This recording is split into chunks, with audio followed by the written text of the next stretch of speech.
Hi there. Hi, LinkedIn. It's Rodrigo with My Telescope Talks. I suppose this time is kind of more like My Telescope Talks and Hamburger. Is it Hamburger Pod?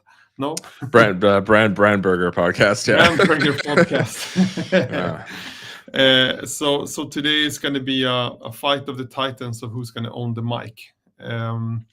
So that's why the mixtape referrals in the noting. But before we start, Braeden, I'm super happy to have you here. But can't you give us kind of like a short intro of who you are? And I know this is super for me. It's like end of day, but for your starting your day now in Vancouver. yeah, it's 8 a.m., but that's all good. I like to get an early start, but yeah, super fun to be here too. I'm glad we could do this because I've been using my telescope for a little while now, and yeah, my name is Braeden Matson. Been in the marketing and agency space, particularly for about a decade, and small budgets, big ones, B2B, B2C, so a lot of things. And yeah, I love when I first discovered my telescope, wasn't anything else like it, at least that didn't require the amount of manual work. So and I'm sure we'll get into that, but yeah, super fun to be here and chat with you about all of the different ways that you can use it, because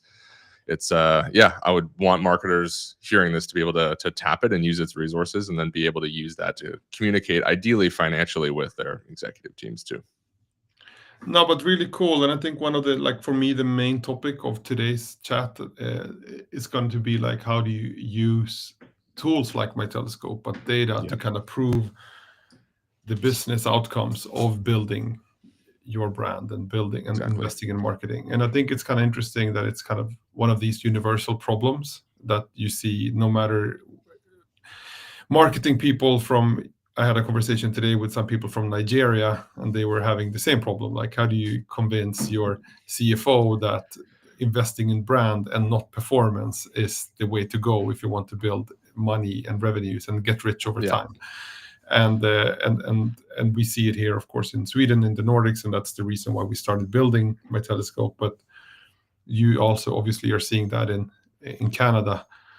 Yeah. How's your relationship to what you said? You came from the agency world. Has it been most brand marketing or performance marketing, or you all of the above? Usually, yeah, all of the above, but typically, at least when I first got my start, it was just in e-com. So I mean, that was I got into marketing in the golden age of like Facebook ads, where you really could. I mean, marketing's never been a slot machine, but Facebook ads used to be. It's still incredibly powerful, but just from a targeting perspective, I mean, you could get at like parents in Idaho who like to eat chocolate chips for breakfast, right? Like that level of Yeah. granularity. And so my earlier days were definitely super performance focused, and then spent a year at Refine Labs, and then Client Boost as well. And so both on the brand and demand side, though, I mean, we don't have to get into this in this one, but I tend to stay away from the term demand gen just because I don't know what that means in a lot of cases. So in any case, both, but it's a universal problem, and we could talk about why that is and how to navigate it. But yeah, it's universal as far as I'm concerned. Yeah. And how did you end up? I mean, because obviously you were looking for a way to solving a problem, and Yeah. how come you ended up taking the kind of way of looking at branded searches as a way of solving and the metric of brand performance? For me, it was starting to learn just a little bit more about, I mean, marketing overall as a discipline, and just kind of never stopping going down the rabbit hole. And so when I discovered, the long and short of it, and Les Binet, and then I kind of stumbled on share of search and what brand search tends to correlate to, and that got me really interested. And then it was honestly just you on LinkedIn. I started seeing some of your posts, and then I made the connection between you and My Telescope. Then I checked it out, and it was that simple. So I had already been leaning into share of search as a metric, and then when I found that, oh, that's what My Telescope actually does, that's when I looked into it, and I was like, oh, okay, this is pretty great. So the problem definitely came first. Yeah. And how have you kind of before share of search, how to speak? I mean, because I mean, one of the discussion topics we said, like, okay, how do you show the financial impact of building brands or driving, Yeah. working with marketing per se? What has been how have you tried to solve that problem until today, and how are you starting to solve it now when you have access to these type of data sets as share of search? I think, I mean, I would still say that I think depending on where a company is at ARR wise, there are ways to do this. Yes, I think you should use my telescope, but let's say you in a world where you only have you literally don't have money. Like there are free levels of this where you're literally going to be looking at the relationship between out of market spend and things like inbound basically inbound metrics, right? Like if your direct and organic is increasing with respect to traffic and conversions and leads and revenue, there's basically no world where your marketing isn't working. I mean, we could debate that, but ultimately I do think that there are free or there are very low cost ways to do this, which is ultimately what I would lean on in the past is metrics like that, as well as blended metrics. I mean, MER or media efficiency ratio, or blended cost pers, where you're taking essentially looking at like marketing CAC, but not even necessarily dividing total spend by customers. You can do that with anything. Your total spend divided by either new customers or opportunities, etc. So there are ways to do it, and that's tend to how I would do it before, as well as just, I mean, frankly, like the business just comes first, right? So in the context of like a lot of the kind of demand gen or bigger budget stuff that I've done in the past, it's just been looking at essentially pipeline and revenue, right? And are the inbounds coming in more qualified? So it's a combination of quant and qualitative. And so, yes, you can do that, but now with what I find with my telescope is that it's my go-to for category level research, and then of course as well as the benchmarking a company against their competitors. That's where the insights are just, yeah, it's awesome because I can see, if you're 60% against your competitors, that gives you the foundation for strategy and positioning in a way that typically or before you would need to hire a pretty expensive like market research firm to do, and now you can do it for way less than that. No, I think that's what's really cool. I think with the finding of share of search per se, I think people that have been working with SEO, SEM, and performance marketing, I mean, for using search data is not new.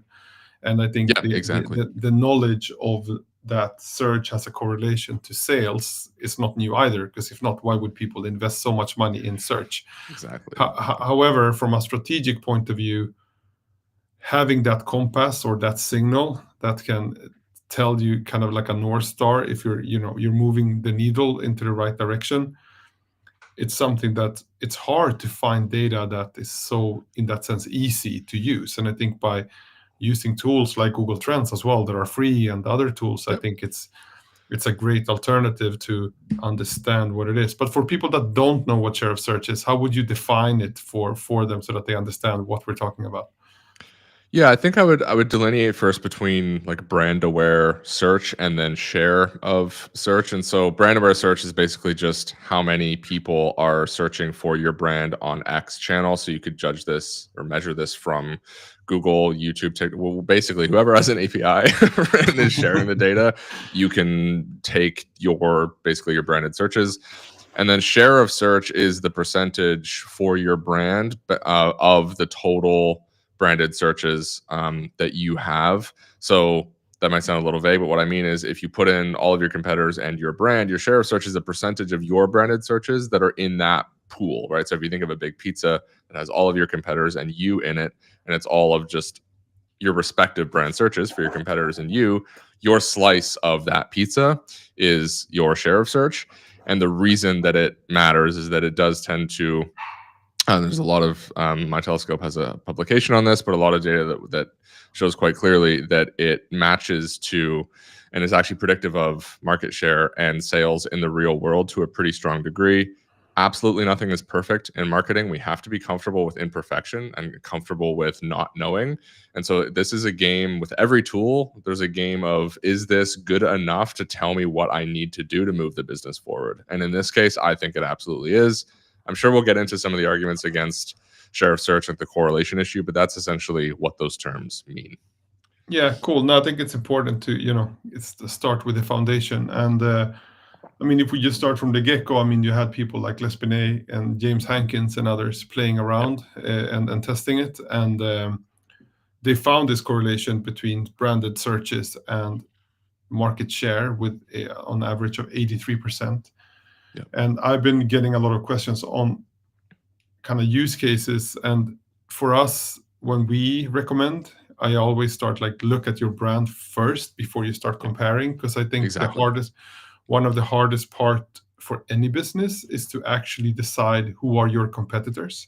And I think doing the share of, if you are maybe a consumer brand in a shelf on, say, Walmart, it's easier because the Walmart people have decided which category to put you in.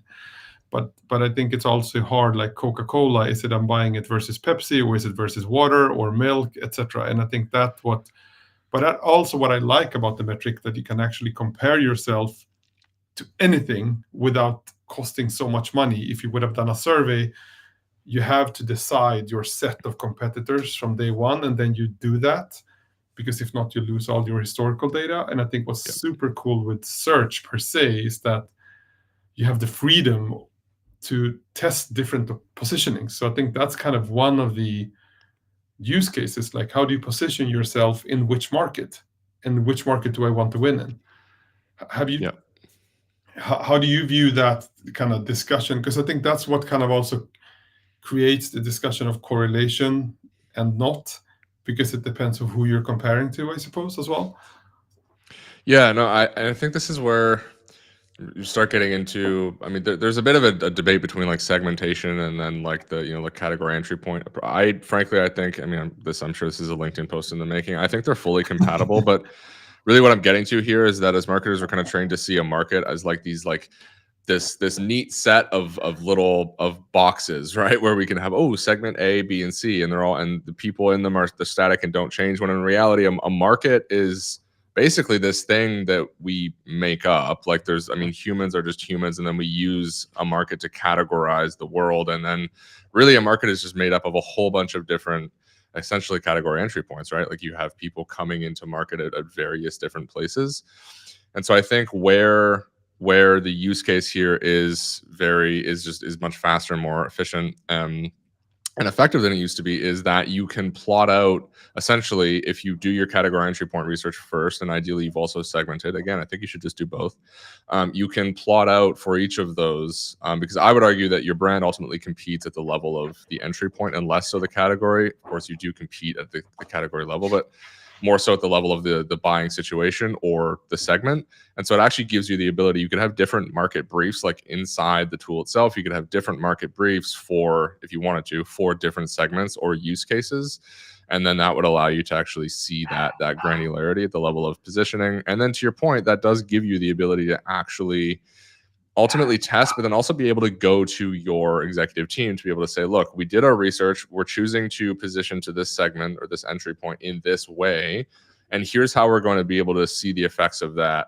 Not obviously not just immediately, but more so over the coming months and quarters. And it just gives that backing, or I think something to not fall back on. I mean, it is what you're using to measure, and without it, that could be really hard, because again, you would need to then 6 months later, you would need to tell your executive team, just trust me, and 6 months from now, we're going to do a market survey.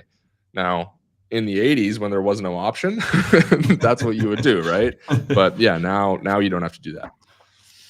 No, and I think that's I moved into the world of B2B SaaS, and they have all of these metrics that they love in this universe, that I sometimes don't understand. So many metrics. But in the end, for me, when I try to, like, what is my North Star? What is it I'm actually trying to build? And in the end, it's of course your brand. And my biggest challenge as a startup is that people are not aware that I exist. But of course, if I'm Coca-Cola, awareness is maybe not the problem. It's maybe the situation that you have to be there when they want you. So you have all of a sudden maybe a top of mind and distribution challenge rather. And I think what people tend to forget when building businesses, we try to kind of rationalize everything. But in the end, it's about, you have the 4 Ps, and it always starts with the product, according to me. If you have a shitty product, you're going to have a problem, but you can overcome it. Then it comes to price. But if people are aware of you, you can actually fake it a lot more than you could if you wouldn't. And I think that's the ultimate metric of what branded searches kind of will give you, like, where is your trend heading. Yeah, and I think there's another element to this which I've been thinking about, which I think is really important for all marketers to think about, and business leaders too, which is that, like, what are we trying to do with market. Like really, we're trying to change people's behavior ultimately. Like that's really freaking hard to do. Like I don't think it gets appreciated how hard it actually is to do that. But the way that we do that is by creating memories. Like we're trying to put something in people's minds at a mass scale. Like that's incredible if you just zoom out for a second and realize that the job of marketing is to actually do that. And so the way that, I mean, Dale Harrison refers to this mental availability as like SEO for the mind. I love that example because that's exactly what's going on. And I think it's one of the reasons that branded search does correlate and predict what it does is because ultimately what you're essentially what you're getting at with the measure is how much of you are in people's minds. Yeah. And so it's essentially mental availability. Now, I know I would get pushback from the marketing scientists on that it isn't directly measuring mental availability. You would need to measure like mental market share for that. I would concede that. My point is just that you are getting a really good metric of people knowing who you are, but also just knowing the brand specifically, and then ideally coming to mind in buying situations, because that's what we're here to influence. And it's really hard to measure that, right? So yeah, no, you're exactly right, and I think that's kind of the power of the data set per se. And another, I think, use case that I think has been very useful from my own point of view has been, as you say, categories or markets to understand what is driving that. I was looking at one brand, a mouthwash brand, but the big one of the most trending categories drivers in that for that brand right now is how to clean fungus with that specific brand. And so, and that could be maybe a product innovation that maybe can be a way for them. It doesn't sound so nice that you would have the same thing in your mouth for your fungus, but maybe you'll have to reposition it. Yeah, I've never had that problem, but but I think it was nail fungus. But so yeah, so I think that in that sense it helps you also, I think, to understand kind of. I know Mats Georgsson would hate me because he hates the word category entry points because he says it's something that is invented by the FMCG. But you could say entry points or market entry points. So in market like entry points, yeah. I think search is such a huge data set that in that sense that you can find so many variants of a so-called market. But so I think that's another use case. If one use case is branded, understand brand performance, another use case is your entry market share development, another one, as we were talking about just now before this, kind of your mental availability and awareness in that sense. And then you have this case what we're talking about now, which is more category entry points and so on. And how do you, I mean, when you're a consultant, you I saw that you started your own firm or agency now just recently. Tell us about that. What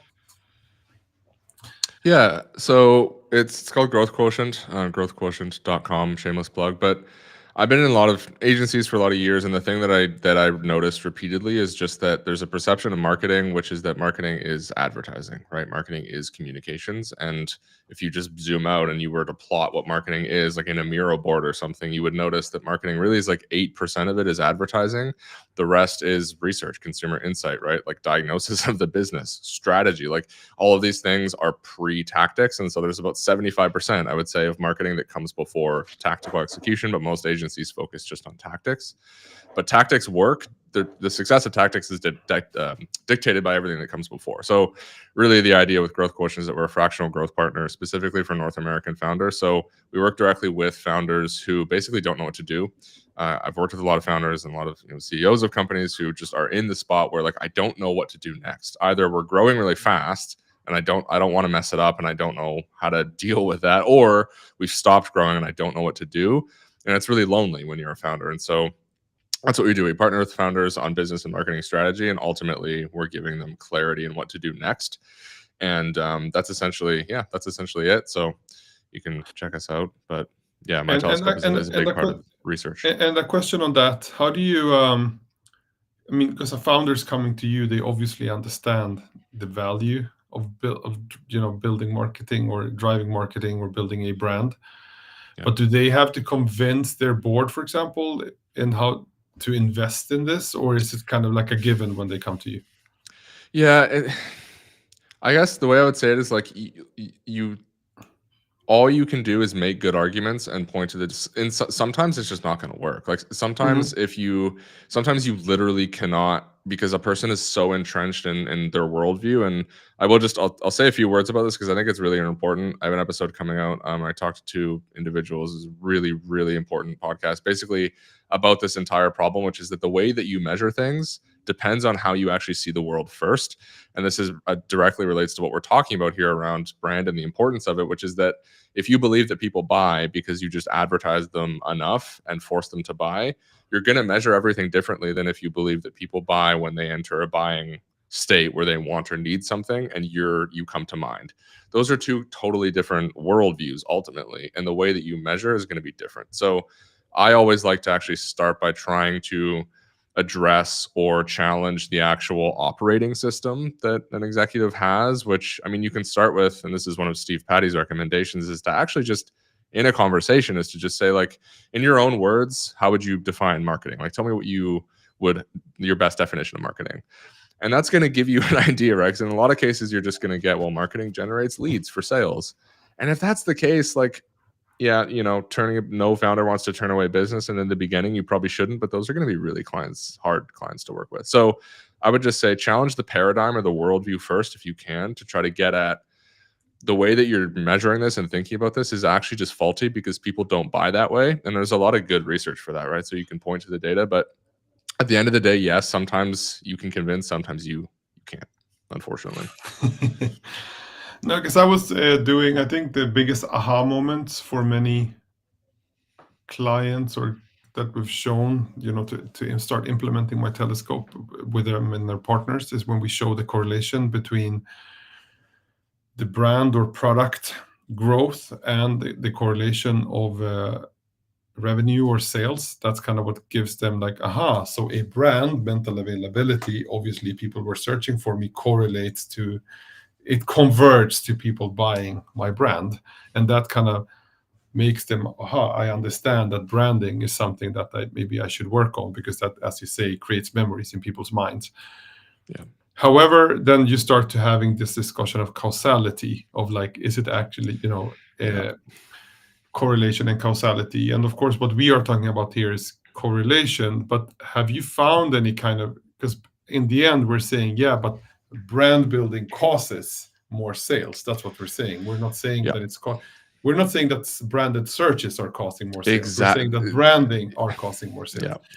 This is exactly my issue with the critique that oh well, share of search is just correlation, and my answer to that is yeah, it is. That's exactly correct. But we're measuring the thing that is causal, right? So it's not that share of search, people searching things causes purchases. No, like no one is saying that, right? No one's saying that. We're saying share of search is pretty accurately measuring the thing that causes searches, which is brand intent, wanting the brand, right? That would be my response there. Now, sure, there may be industries, and this is actually something I wanted to mention as well for marketers, is like there may be industries where it doesn't correlate at all. Maybe it doesn't work for your brand. But the thing about it is that you can do in about 10 or 15 minutes, you can take an export of all of your data over the last, let's say, 24 months, share of search, put it together, right? You can do that in a sheet in half an hour. And then now, like you literally can do it with your brand super, super fast to be able to see. And then it probably will. If it doesn't, maybe there are some other reasons with the data set, but like you can also just test it too. But yeah, that would be my pushback on it's not causative. Like no one is saying it is. That's not the point, right? No, exactly. It's a measuring point. I mean, it's you running, it's you driving the car fast. It's not the Waze or GPS that is causing you to come slow or not. Yeah, uh, exactly.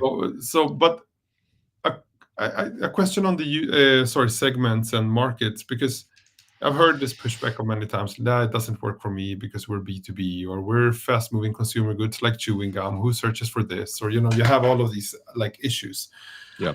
that you try to figure out a way of why it wouldn't work for you. I haven't seen so far any category it doesn't work for that relates to where you have to sell to a market. I mean, to a defined set of people. Of course, if you are a monopoly, you don't have you can still understand if people are interested in you, yes or no. And if you're a business to business company selling arms and selling, to other states, but it's still someone in that government or in responsible for buying that airplane will Yep. still look and compare, like Airbus versus Boeing versus, Yeah. whatever, because the salespeople was there showing them a video of the new engines. So they will look for Yep. information. But have you seen, when you've been playing around now, any categories where it doesn't work, where you've been like, no, here clearly it doesn't work? The only, and I'm reaching in my mind for this. The only case where I've had questions is with companies that have apps where after acquisition, a person would stop using Google or another search. They would just go directly to the app. But you would need to make a lot of assumptions there. So I mean, the short answer basically is I haven't yet. I mean, I'm sure, again, like there's probably the little use cases, but No, like of we said course, yeah. before, everything in marketing is imperfect. There's not everything is going to work 100% of the time, right? It's about what is the best thing that we have at our disposal. And I think another big question that comes up on share of search is the volume. I mean, because people working on Google Trends, you don't even know. It's just an index, so it is what it is. But if you work with tools like My Telescope or other search tools where you get actual volumes, for example, if you compare a chewing gum brand versus a Ferrari, even if chewing gum brands are sold much more than maybe a Ferrari, the search volumes for Ferrari might be much higher because people are more interested to research it. But they then say, yeah, but that's the reason that then it doesn't work for chewing gum, because the volumes are so.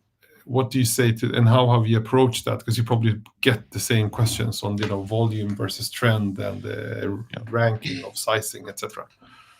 Yeah, this is where I would say one of the use case that we didn't drill into a lot yet is at the level of essentially expectation setting within a category. So when you look at a broad category, like this is where you if you're looking at, I don't know, maybe it is chewing gum, right? But like if the category level is showing a decline or a growth, that then is going to help you set expectations at the level of the brand.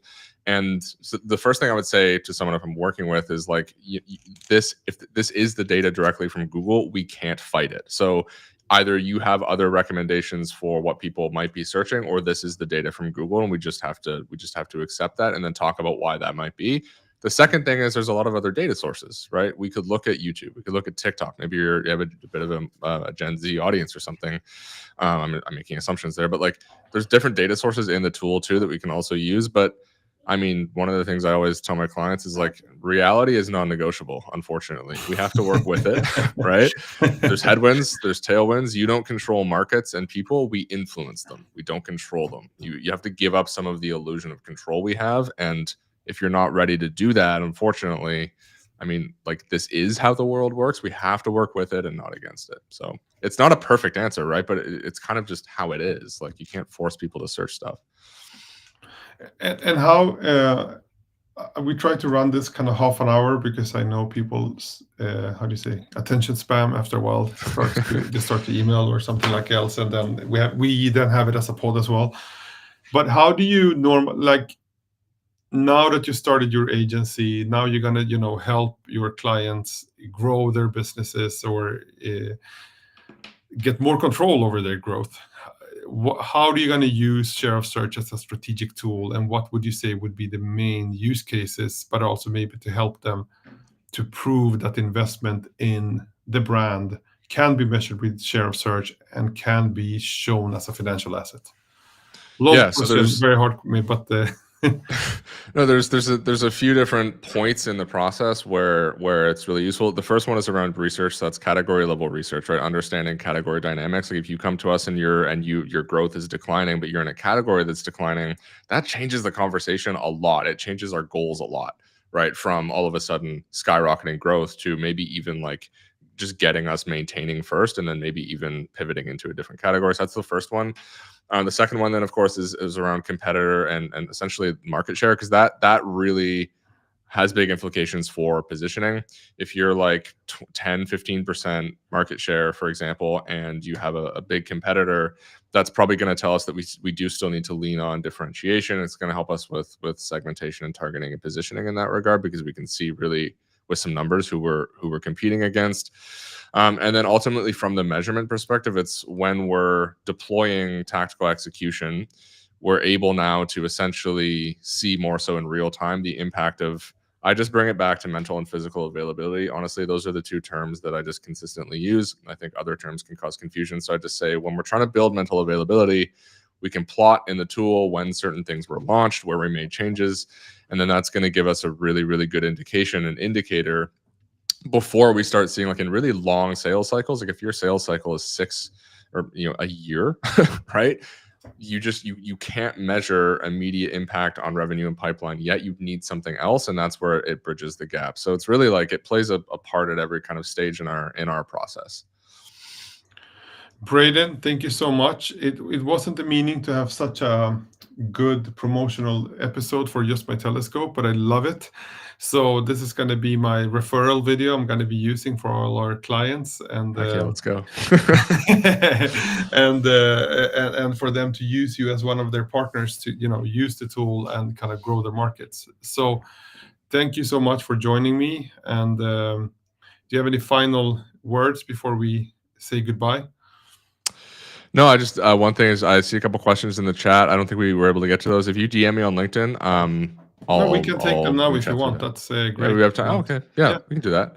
So the first one is, how is and hopefully, sorry, Betsy, if you're still online, but you can watch it later if you're not. How is share of search different from share of voice? Is a great question. So share of voice, like, if you look at the technical definition usually is your percentage of media spend in a category. It goes back to like Nielsen in the 70s. Some PR firms can calculate it for you, but it really is like measuring how loud you are in a market. Share of search does tend to match share of voice pretty closely, which is where it's one of the use cases where you can start using excess share of voice. So they're different in that they are measuring, they're in theory they're measuring the same thing. The metric will be the actual numbers will be a little different, because in one case you're measuring total media spend and another share of search, but they tend to correlate pretty well. I would try to check that if you can, but you can use essentially share of search as a proxy, because share of voice and market share then also tend to correlate. But you want to do your homework, but that's what I'd say on that. The second one is, do you have any suggestions for brand marketers for B2B Fortune 500 with many services and hardware, software solutions? Should we focus on one or many CEPs? Fantastic question. So the way I would answer this is just to say that it really depends on your market share and your ARR. So when you are not a category leader, if you're an incumbent, right, you need to have focus and strategy somewhere, which really is where you play and how to win, right? So category entry points I just think of as where to play. So when you're smaller, you do need to be choiceful. The way that I would do that is plot out your master set of category entry points first, then choose which ones you want to focus on. Shameless plug, I do have a podcast episode all that goes in super depth on this, but basically what you're going to end up with is, where do we want to focus on? Probably, again, depends on your ARR, probably 3 to 4, right? And then as you grow, you build mental availability. If you're Salesforce, you need to be trying to build mental availability for everyone that you measure. But when you're smaller, you need to be choiceful, and that's where segmentation and targeting and it all kind of comes together. But you should be only focusing on a few when you're a smaller company. Yeah, and I think she was from I think many Fortune 500 brand. So in that sense, you probably, as Braeden was saying, you need a general to see that you're actually building mental availability everywhere. But you can also then, of course, break it down per service that you are Exactly. wanting to go into. In that sense, you can also see which of your categories that is driving your overall growth. So that, or maybe you're growing on one of your legs but are missing out of 3. So in that sense, you can also understand how you can reposition your other services or divisions or other stuff like that. And exactly. I think the last question here what we had was, one issue is when you have SaaS logins, a lot of search queries will be made of people who had already bought the product instead of people interested with the brand. It can still work, but if you have a big competitor, your data will look worse than what it really is. So I don't know if it's really a question or a comment, but the cool thing with a platform, at least with my telescope, but not only with us. You can do it if you download search per se, is that you can actually kind of remove those keywords that you don't think are relevant for building new mental availability. So if you have people searching for Salesforce login, you know that they are already a customer, so you could kind of unclick them from your index. So in that sense, you can at least have an hypothesis on how to segment your searches into new searches versus searches made by people that already know you as a company. So that's one way actually of comparing eggs to eggs and peers to peers. Yep. Ditto. Good. No, I actually forgot that we had the question section, so it was good that you reminded me of that. So, so thank you for this, and you will find this pod on on LinkedIn, and on Spotify you will find the pod, and here on LinkedIn you will find the video that's going to be there for people that want to rewatch it. So thank you so much, Braeden, for joining me, and I'll probably see you in other channels, and definitely have a nice day. Yeah, you too. Thank you. Talk soon. Cheers. You can stay on if you want. I will just end